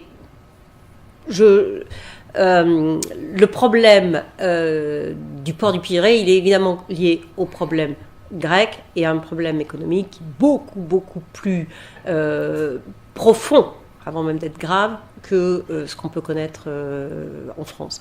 Donc on peut espérer, je suis comme vous, on peut espérer que on n'exclut pas en France les syndicats. Moi, je crois qu'au contraire, en France, ce qu'il faut, c'est arriver à convaincre que nous avons besoin de syndicats. Et il faudrait peut-être arriver à convaincre déjà les jeunes. C'est-à-dire que nos jeunes, c'est ça aussi. Moi, je disais, il faut vivre, il faut être dans le courant, hein. On ne peut pas ramer à contre-courant, on s'épuise trop vite. Et le courant, quand on voit nos jeunes, c'est sans doute de s'inscrire plus facilement dans une culture du dialogue que dans une culture de la lutte. C'est une chose qu'ils comprennent moins bien, la lutte. Et je crois que les syndicats qui... Alors, vous avez les syndicats un peu extrêmes qui recrutent dans des situations de conflits durs, ou bien aussi là où parfois il y a un peu des acquis qui resteront longtemps. Hein. Et le cas, par exemple, Solidaire, c'est Sud. Sud est encore vraiment un syndicat qui s'inscrit dans le militantisme traditionnel et le syndicat de lutte, et non pas un syndicat de dialogue. C'est vrai que le premier à s'être inscrit dans ce mouvement plus moderne du dialogue, c'est la CFDT. Mais la CGT lui a immédiatement emboîté le pas, parce qu'il y a des stratégies qui sont différentes, mais ce que on dit moins souvent, c'est que sous les feux de la lampe, la CFDT signe, et elle s'en est fait une ligne politique, mais dès que les feux se sont éteints, la CGT s'empresse de signer. Et il y a plus d'accords quantitativement signés par la CGT que par la CFDT. Après, c'est des stratégies syndicales. Bon, il faut aussi, je crois, encore une fois, avoir présent à l'esprit, ce qui est important, c'est quand même qu'il y ait encore de la négociation. La négociation n'est pas toute défavorable. La négociation s'inscrit encore dans certaines limites. Mais ce qu'il y a de certain, c'est que c'est douloureux parce qu'on n'est plus dans le système du systématiquement plus favorable. Alors, si on s'inscrit non pas dans une pente descendante en ligne droite, mais dans quelque chose qui peut être plus du dialogue, il faut à ce moment-là absolument renforcer les syndicats et donner une autre image, je dirais, à nos jeunes en particulier, du syndicalisme. Quand vous parlez avec des jeunes, c'est souvent... enfin, je dirais c'est un petit peu catastrophique. Hein. Les syndicats sont vus comme des contestataires. Bah ouais, mais ils sont jamais d'accord avec personne. Bon, et je crois que vraiment il y a besoin de négociateurs. Si on est dans l'autorégulation, bah, il faut des gens qui soient formés et qui sachent défendre les intérêts des travailleurs. Alors, bon, d'une manière un peu renouvelée. Précisément sur ce sujet, procédé par l'affirmation, compte tenu d'une longue expérience de la négociation collective dans une entreprise très proche d'ici, le problème des difficultés que les syndicats rencontrent au niveau des entreprises, je ne parle pas au niveau des branches, mais au niveau national, c'est l'extrême multiplication des mandats. Dans une entreprise de 1400 salariés, de l'Isère, possédant 4 établissements, il fallait gérer 70 mandats différents. Donc on additionnait pour chaque établissement les délégués du personnel, les membres du comité d'entreprise, les membres du CCE, puisqu'il y avait plusieurs établissements, les membres délégués syndicaux, les représentants au CHCCT, 60 à 70 mandats différents. Comment les syndicats connaissent, comme d'autres d'ailleurs, les crises de vocation, peuvent-elles arriver dans une entreprise de cette taille-là à pourvoir tous les mandats et sont obligés de procéder au cumul des mandats, ce qui évidemment dévalorise la qualité des représentants, non pas pour leur mauvaise volonté, mais tout simplement parce qu'ils n'ont pas de temps, il faut qu'ils travaillent à côté. Et l'autre effet induit de cette excessive multiplication des mandats, cette espèce de millefeuille, on parle beaucoup de millefeuille, c'est vraiment des millefeuilles syndicales dans les entreprises, c'est que précisément ça dévalorise leur image à l'égard des salariés, notamment dans les jeunes générations qui n'ont pas connu les fameuses luttes du Front populaire, de la libération, des années 60, 68, 70, etc. Vous prenez un jeune salarié de entre 25 et 35 ans aujourd'hui, dans une entreprise industrielle ou une entreprise commerciale, peu importe. Vous lui posez la question de savoir quelle différence il y a entre un délégué syndical, un représentant CE, un représentant CCE, un représentant CHSCT. Il ne sait pas. Et donc, je suis convaincu, et j'aimerais avoir votre réaction, que cette hypertrophie des mandats syndicaux, qui n'existe pas à l'étranger, nuit, contrairement aux apparences, nuit à la représentation et à la négociation collective locale. Je ne prendrai pas vraiment de parti là-dessus, mais je crois qu'à travers les rappels historiques, c'est pour ça qu'il me semblait important, c'est le socle, déjà on comprend pourquoi ça s'est construit par strates, plutôt que de parler de millefeuilles. Ça s'est construit effectivement par strates, et il était difficile de les enlever. Avec un semblant effectivement d'attributions différentes à chacun. Si on arrive à renforcer le syndicalisme, il est possible qu'on aille justement vers un seul canal. Et le modèle actuellement, parce que c'est économiquement celui qui marche, alors tout le monde tourne ses yeux vers l'Allemagne. L'Allemagne, d'abord, il faut quand même souligner que en Allemagne, tout n'est pas aussi brillant qu'on veut bien le dire. Certes, il y a d'un côté, dans ce qui nous intéresse, ce qu'on appelle l'autogestion, mais de l'autre côté, il n'y a rien. Vraiment rien dans les petites entreprises. Vous parliez des petites entreprises, il n'y a aucune protection. Même le licenciement, ça commence déjà dans les entreprises qui ont un certain nombre de salariés. Donc il peut y avoir des licenciements non motivés dans les petites entreprises. Donc, et ça répond aussi, oui, c'est pire encore ailleurs. Nous, on a des garde-fous légaux.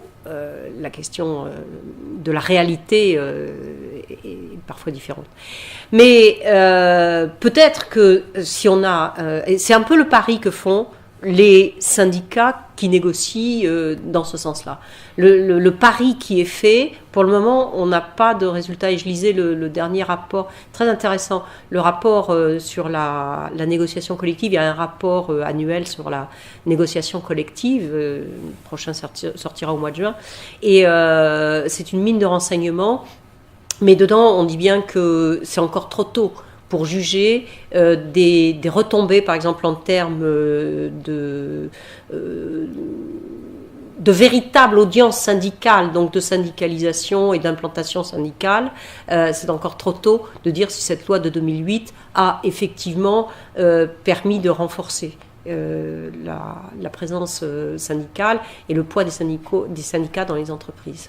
Mais ce qu'on voit aussi, c'est qu'il y a une tradition des syndicats dans le monde industriel qui est en train de disparaître et que le syndicalisme a énormément de mal à s'implanter dans les services. Et dans les bureaux d'études, vous avez des déserts complets, vous avez des entreprises de 300 salariés qui n'ont jamais vu un délégué syndical. Alors, effectivement, c'est là que, encore une fois, ce double canal est intéressant, parce que comme l'obligation des élections pèse sur l'employeur, en principe, globalement, des entreprises qui ont plus de 50 salariés, alors on commence pas à 51, on est d'accord, puis le calcul est compliqué, mais des entreprises qui ont disons, de manière habituelle, entre 50 et 100 ou même 80 salariés, vous avez un comité d'entreprise. Donc, il y a une représentation du personnel. Le fait qu'il y ait un premier tour avec en principe des listes syndicales, ça peut peut-être attirer des vocations. Bon, on sait que très souvent, en réalité, on passe très vite au deuxième tour et il n'y a pas besoin de liste syndicale. Mais bon, alors ceci étant, bon, c'est vrai que je suis un petit peu une éternelle optimiste, mais ceci étant, il faut quand même aussi voir que dans cette culture du syndicalisme militant, on n'a jamais eu beaucoup de représentation syndicale dans les entreprises. Ça a toujours été, et je crois qu'on peut vraiment admirer justement toute la génération des travailleurs qui ont milité dans le syndicalisme très souvent au détriment de leur carrière. C'est-à-dire qu'ils ne bougeaient pas en termes de carrière. Alors il y a quelques années, il y a eu des grands mouvements qui ont été faits sur le plan judiciaire pour réhabiliter par le biais de la reconnaissance de discrimination professionnelle, mais il y a eu de fait beaucoup de discrimination vis-à-vis de travailleurs, souvent issus du monde ouvrier, qui ont fait passer leur militantisme et donc l'intérêt général avant leur intérêt personnel. Ça, aujourd'hui, c'est-à-dire qu'on n'a plus les mêmes collectivités. J'évoquais la solidarité, l'atelier, voilà, dans les grandes difficultés à grande pénibilité, on avait ce collectif qui est peut-être plus difficile aujourd'hui. Je rajoutais juste quelque chose. Vous soulignez, monsieur, la pléthore de délégués syndicaux, délégués du personnel, etc. C'est vrai qu'il y a des entreprises où il n'y a rien du tout, et d'autres entreprises, effectivement, où il y a pléthore. C'est souvent les mêmes qui cumulent certaines fonctions, etc. Mais c'est bénéfique. le pendant, de l'autre côté, c'est toutes les velléités et les techniques du patronat pour rejouer avec ce qu'on appelle les effets de seuil. Vous connaissez ce phénomène-là qui consiste à s'arrêter, au lieu d'aller 10-11, on s'arrête à 9 pour ne pas avoir le délégué du personnel. On s'arrête à 48 ou 49 pour ne pas avoir le comité d'entreprise. Et les patronats qui sont rétrogrades disaient à l'époque qu'on ne veut pas de soviet au sein de nos entreprises. Donc il y a à nuancer justement cet effet d'un côté on a pléthore, de l'autre côté on n'a rien du tout, quoi. Je me rappelle d'une chose, quand je travaillais, il y avait des vendeuses du Galeries Lafayette qui n'étaient pas syndiquées, qui avaient peur du licenciement, etc. Elles avaient fait grève, mais elles ont demandé à des collègues des syndicats, la CGT, la CFDT, de venir à la porte des Galeries Lafayette distribuer des tracts, parce que le fait d'être vu par le directeur des ressources humaines, ils étaient licenciés. Hein. Donc il y a toujours en fond cette crainte du fait syndical, cette crainte de la représentation. C'est vrai qu'on est des pays plutôt pas de consensus, mais plutôt de dissensus au sein de l'entreprise. C'est parti originellement que le contrat de travail est normalement signé entre des hommes libres, égaux et responsables, alors que c'est une fiction, hein, la fiction originelle. La même chose pour la détention du capital.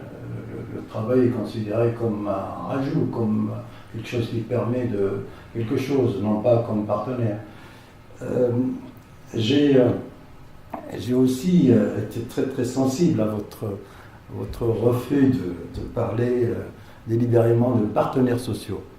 Il paraît que les adeptes de l'élite sociale et de l'élite des classes, c'est plutôt le terme de négociateur. C'est voilà. Plus exact. Merci. Il y a d'autres questions? Juste une question, pourquoi il y a eu l'existence de la CFE-CGC et pas un mouvement cadre au sein des syndicats proprement dit? Pourquoi c'est considéré comme catégoriel alors qu'il pourrait y avoir des cadres représentés avec tout type de syndicats? Alors, c'est pas antinomique. C'est pas antinomique. C'est-à-dire que la CFE-CGC est un syndicat catégoriel qui ne peut prétendre représenter que les cadres. Mais l'inverse n'est pas vrai. C'est-à-dire que les autres syndicats, la CGT, la CFDT, la CFTC, ont une représentativité reconnue à tous les niveaux.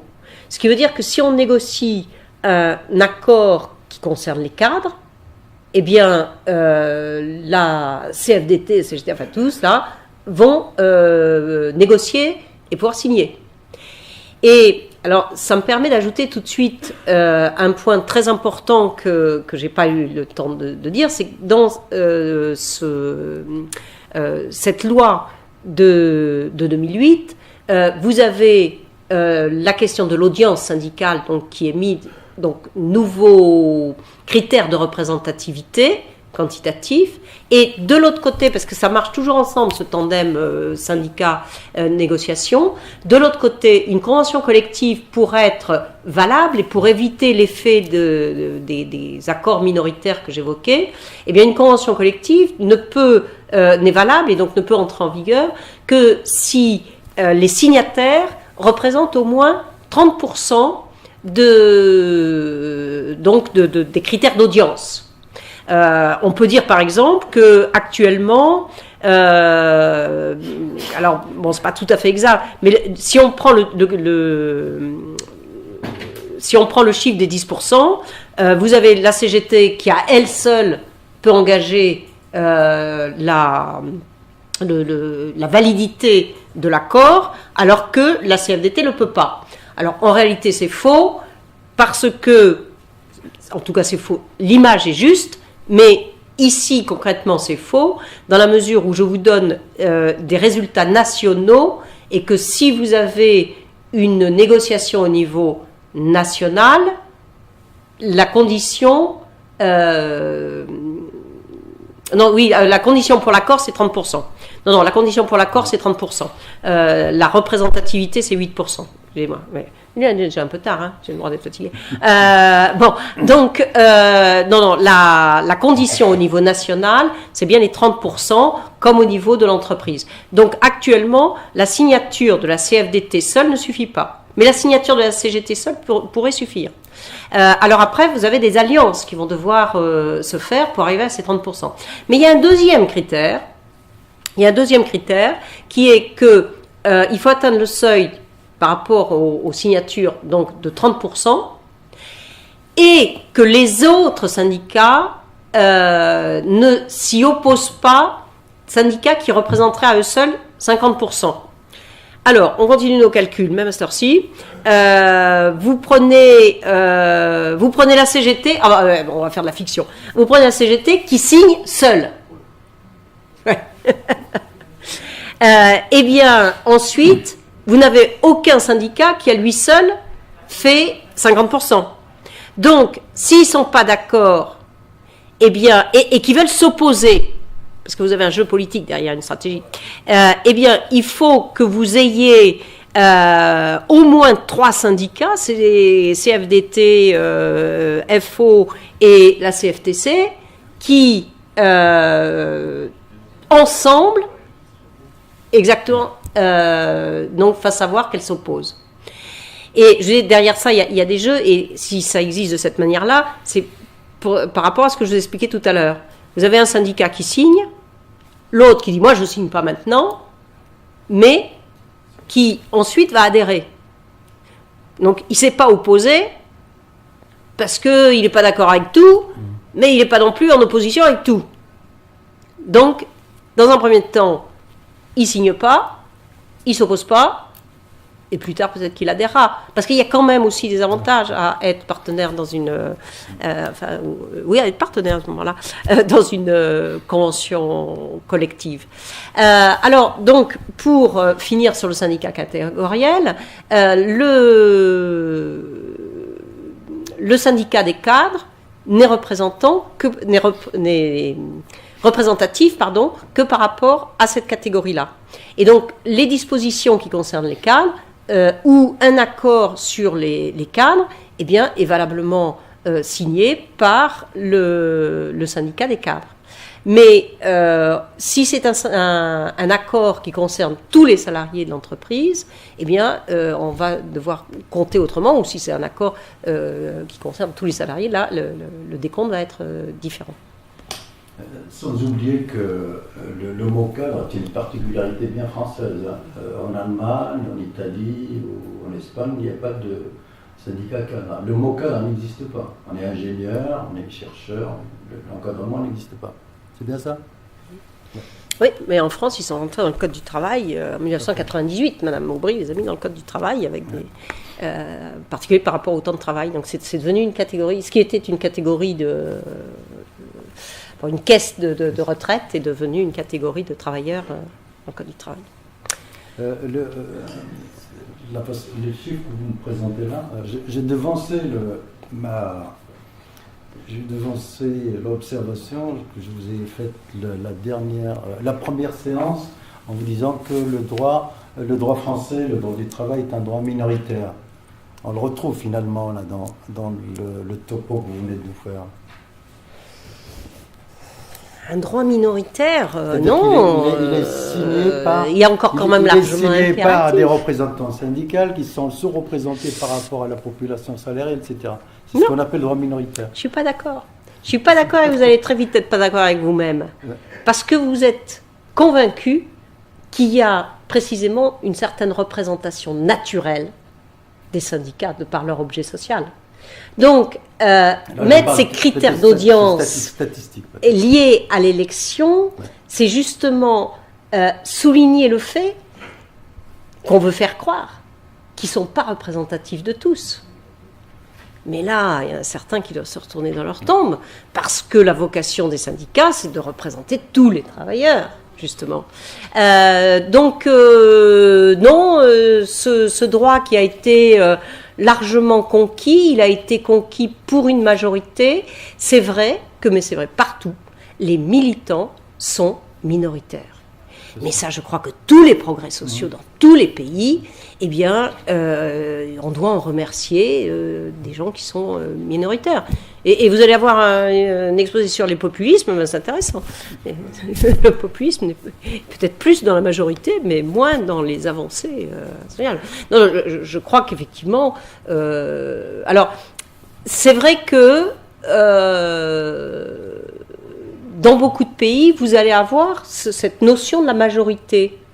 Mais à ce moment-là, on est, encore une fois, il faut toujours comparer ce qui est comparable. Moi, c'est pour ça que je vous le dis, parce que ça m'agace toujours profondément, parce que pour des journalistes, c'est facile comme travers, quand on compare les chiffres du syndicalisme en Europe.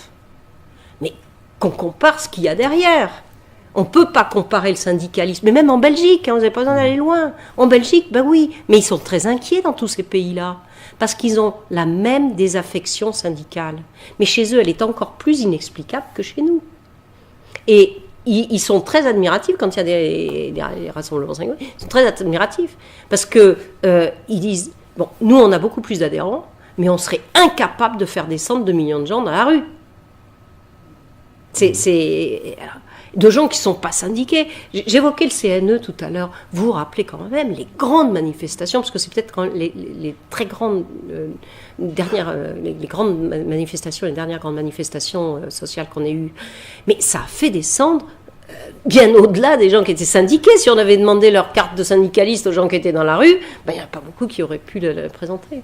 Donc je crois que les militants, oui, reste minoritaire, mais on est dans un droit du travail qui s'est transformé. Chaque siècle a eu sa propre logique, culture appliquée au contexte économique qui a créé le contexte social. On est dans un nouveau siècle, bon, mais confions-le à nos enfants, et puis dites-leur que ça se défend les acquis.